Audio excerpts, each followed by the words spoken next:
사담TV 두 번째 시간입니다. 안녕하세요, 사회담입니다. 말이 너무 빠르다는 얘기를 들었는데 원래 유튜브는 그런 겁니다. 이해하고 들으시기 바랍니다. 오늘은 목포기행 두 번째 시간에 가겠는데요. 너무 놀란 건 첫 방송이라는 우리 박 선생님 너무 잘해가지고 나 공중파 1년인데 내가 이렇게 밀릴 줄은. 오늘은 지난번에 갔다가 마저 가야 하는 목포로 한번 다시 가보도록 하겠습니다. 이곳에 특이한 볼거리가 있다고 하는데 어떤 볼거리인가요? 뭐 가는 사람마다 느낌은 많이 다르겠지만 오늘은 일본식 정원을 한번 소개시켜 드릴까 합니다. 예.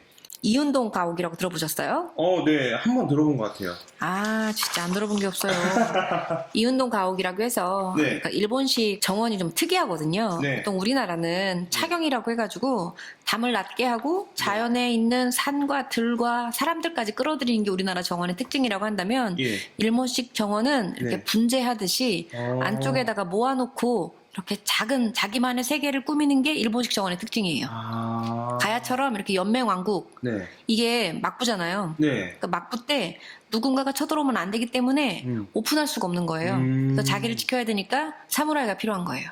그래서 이렇게 작게 그러다 보니까 작은 곳에서 큰 세계를 꿈꾸기 위해서 이렇게 막 분재를 하고 연못을 파고 물고기를 둬야 되는데 공간이 조그마니까 물고기를 교배해서 조그만데 화려한 물고기, 막 금붕어 이런 거 있잖아요. 네. 이런 게 다 여기서 만들어진 거라고 생각하면 되는데 예. 일본이 우리나라를 자기 나라라고 생각했던 시기였으니까 여기에도 일본식 가옥이 남은 건데 이게 바로 이운동 가옥이라고 생각하시면 됩니다. 그 일본식 정원은 우리 정원과는 좀 다른 점이 있다고 들었는데 우리나라 정원과 비교했을 때 어떤 다른 점이 있을까요? 일단 방금 전에 말했듯이 네. 우리나라는 차경이라고 해가지고 대자연과 함께 우리 집 정원을 포함하라고 한다면 여기는 자기의 정원만을 가지고 있는 거예요. 그래서 뭐 나무 수종도 다양하고 네. 일본산도 있고 한국산도 있고 중국산도 있고 해가지고 보통 거실의 창을 우리나라로 치면 베란다 창을 열고 낮게 올려다보는 형태의 정원인 거예요. 꽤 이색적이에요. 그러니까 막 멋있다, 좋다, 거대하다 막 이런 느낌이 아니라 네. 이색적인 거죠. 일본 정원이 굉장히 편안함이 있어요. 그래서 그런 거를 한국에서 느껴볼 수 있으니까 목포 갔을 때 네. 근대 문화유산이 대부분이 일제강점기의 유산이니까 네. 부정적으로만 보지 말고 이렇게 적극적으로 찾아가 보는 것 중에 이운동 가옥도 한번 가보시면 괜찮을 것 같습니다. 제가 예전에 군사여행 왔을 때 신흥동 일본식 가옥 정원을 한번 본 적이 있는데 그 정원과 비교를 하면서 이운동 정원을 비교하면 좋을 것 같아요. 네, 저 신흥동 가옥도 네. 제 생각에는 이렇게 원래 그 물이 있었고 뭐 물고기가 있었고 조금 더 좀 잘 가꾸어진 정원이 있을 것 같은데 예. 사람들 동선을 뽑느라고 이렇게 네. 만든 거잖아요. 그렇죠. 그래서 원래의 모습으로 좀 돌아갔으면 좋겠다는 생각이 들고 있습니다. 예전에 거기 들어갈 수 있었는데, 그쵸? 그렇죠. 네.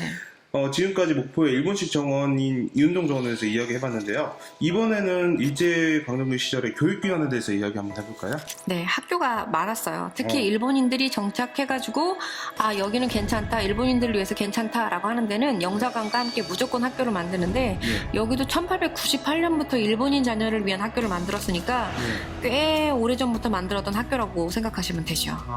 그리고 제가 궁금한 점이 있는데 혹시 국민학교가 어떤 의미를 가지고 있나요? 일본 황제를 천황을 위한 학교라는 뜻이에요. 국민을 위한 학교가 아니에요.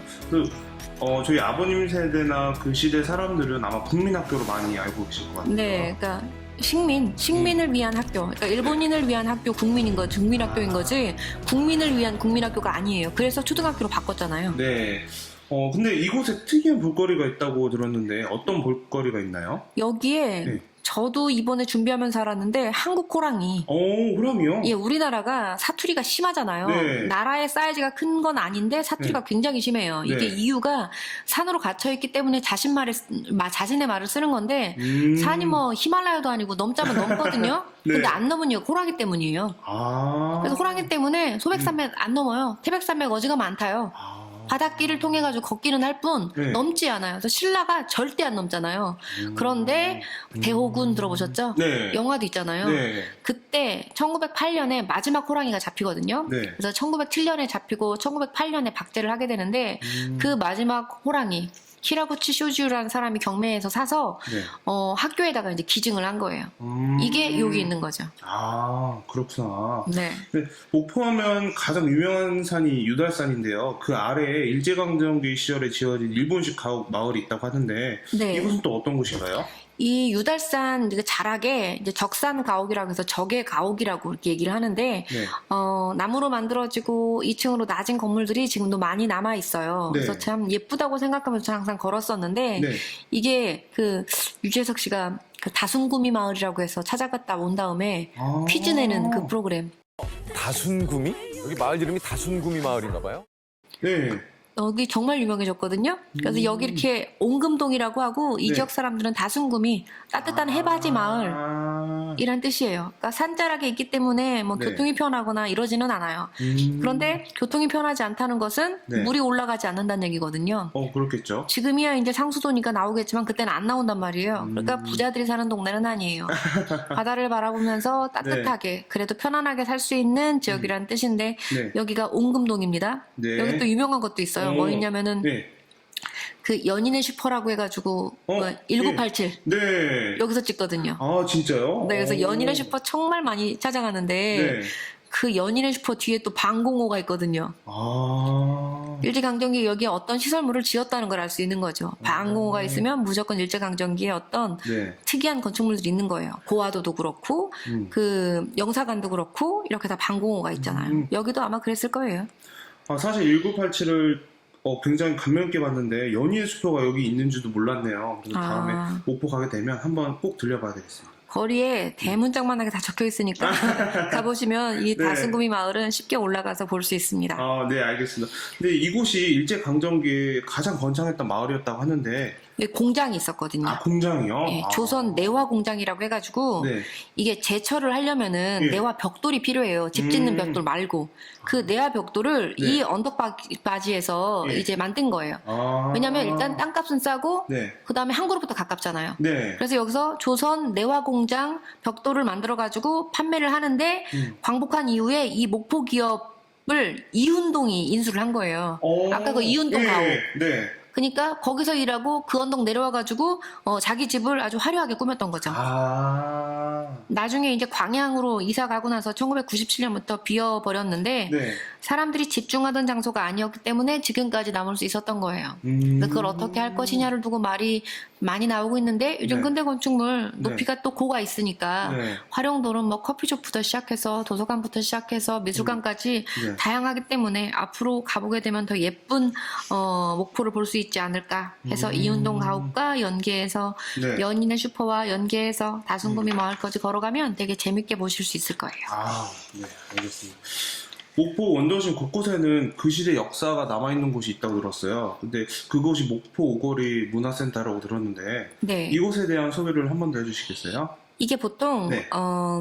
나라가 식민지배 되기 전에 네. 자유롭게 활보할 수 있는 사람들이 있어요. 그게 누구냐면은 예. 승려들이에요.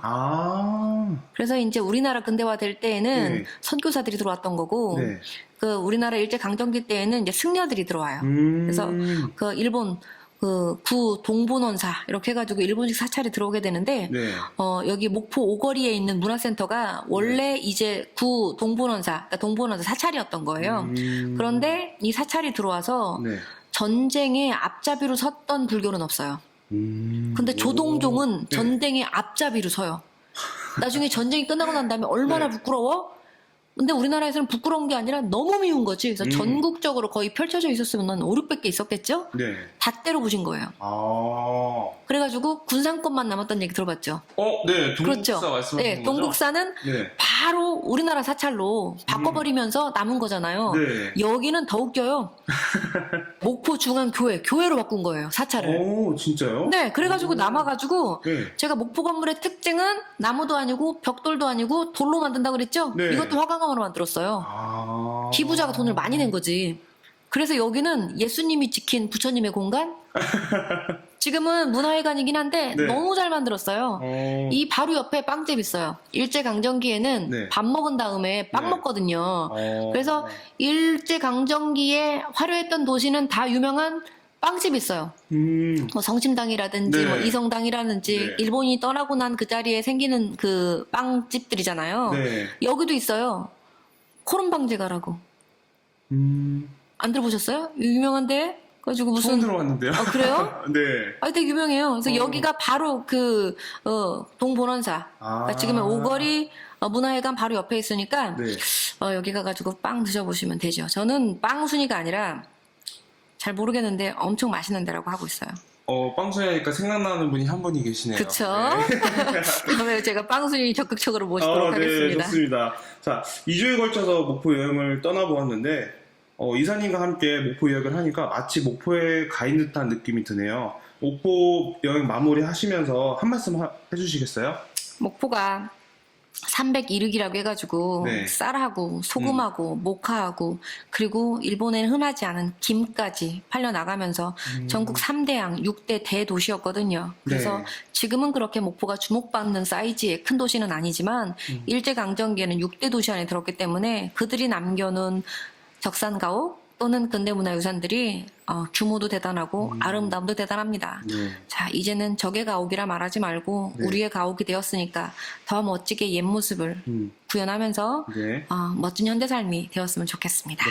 사회담TV 오늘은 목포 그 두 번째 여행이었는데요. 지금까지 사회담 협동조합 김기호 이사님과 함께 했습니다. 네, 감사합니다. 고맙습니다. 네, 감사합니다.